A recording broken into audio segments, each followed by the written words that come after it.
Sedangkan berkaitan dengan laporan saya tentang aksi persekusi dan brutal anarkis dan premanisme di wilayah Gabus yang dilanjutkan saya dikejar orang di Jalan Ngronggo Mintorahayu, lalu saya juga dikeroyok orang tidak dikenal di pertigaan Tanggel, saya dianiaya orang di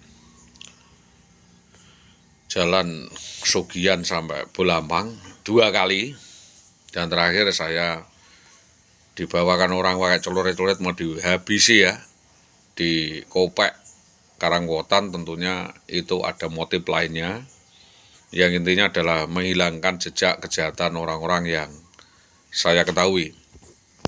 Maka dalam hal ini kami tentu tidak mau mengganggu kinerja dan melanggar statuta dan MOU yang sudah kita pahami bersama, baik di lidik 1, lidik 2, lidik 3, hanya kita belum melampaui di lidik 4 bahwa batas antara rentetan peristiwa itu saya tahu betul dan saya alami sendiri. Atas rentetan kejadian itu saya sudah melaporkan para pihak, baik secara pribadi, secara institusi, keorganisasian, atau ketidakcakapannya di dalam menangani kasus ini. Tentunya kita juga melimpahkan ke lidik 3 yang sampai sekarang belum ada upaya penyelesaian atau tindak lanjut sebagaimana yang pada skop surat sebelumnya yang kita ketahui dalam rekonvensi, yaitu Konstituta B-716/4 2016 Reskrim. Yang kedua adalah B434/11 2015 Reskrim dan B76/2 2015 Reskrim, B379/2 2015 Reskrim, bahwa kami dalam hal ini tidak ingin merepotkan atau melanggar statuta yang kami sampaikan, dan kami tetap menghormati hukum. Yang jelas segala pertimbangan sudah kami pikirkan bahwa kami membutuhkan jawaban maupun klarifikasi yang jelas dan pasti. Siapa saja yang terlibat, siapa saksinya, tentunya itu ada urusan pemerintahan dan urusan hukum. Baik itu alibi atau alasan tertentu, baik pribadi ataupun instansi. Selain itu aturan-aturan negara yang harus kita junjung tinggi, yang kita harus hormati, karena negara ini diurus oleh pilihan dan itu mengganggu hasrat atau urusan hasrat hidup orang banyak, dan kita lebih menguntungkan kepentingan umum. Jadi kita melihat yang kami harapkan adalah tanggung jawab daripada kepala dinas pendidikan, kepala sekolah yang kami maksud, sebagaimana stakeholder yang memimpin mulai dari atas sampai bawah, di mana dari kasus kejadian persekusi dan gugatan cerai bermasalah yang dilakukan IWB itu fair jaring, di mana pelaku-pelakunya bermasalah, korbannya bermasalah, dan aksi itu betul-betul kriminal masif dan tidak ada yang mau mempertanggungjawabkan perbuatannya di depan hukum atau melarikan diri semua. Bahwa secara overmah, Saudara Sutopo dianggap, kami anggap sudah mengangkangi suatu perundang-undangan dan hak atas klien, dan adanya fair jaring yang dikangkangi itu, maka lompatannya menjadi permasalahan baru.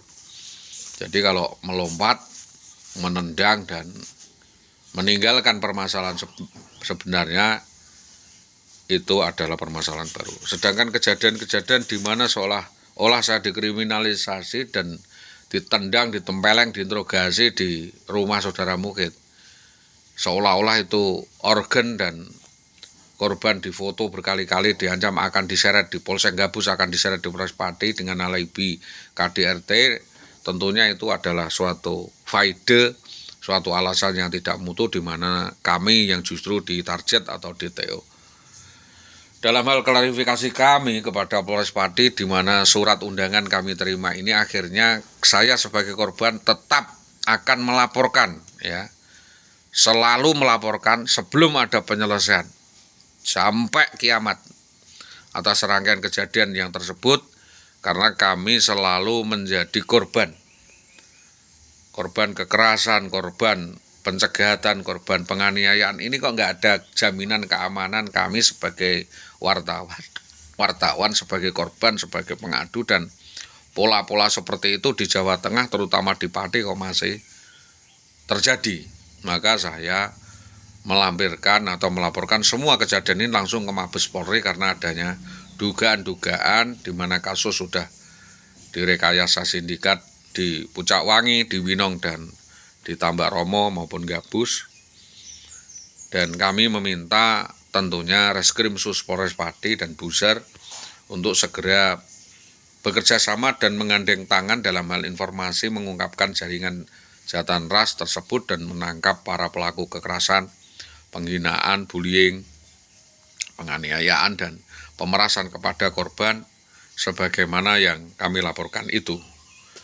Adapun dugaan lainnya, kuat dugaannya adalah keterlibatan Bambang Permadi. Berkali-kali saya laporkan keterlibatan Bambang Permadi Bintomo, oknum anggota Polsek Sukolilo Polres Pati, di mana pelaku tersebut melarikan tidak hanya anak dan istri korban tetapi harta benda korban juga, yang hingga dengan detik ini sampai saat ini sudah laporan saya Polsek Winong sampai ke Polres Pati, belum ada proses hukum terhadap oknum anggota tersebut dan pemecatan dari pekerjaannya.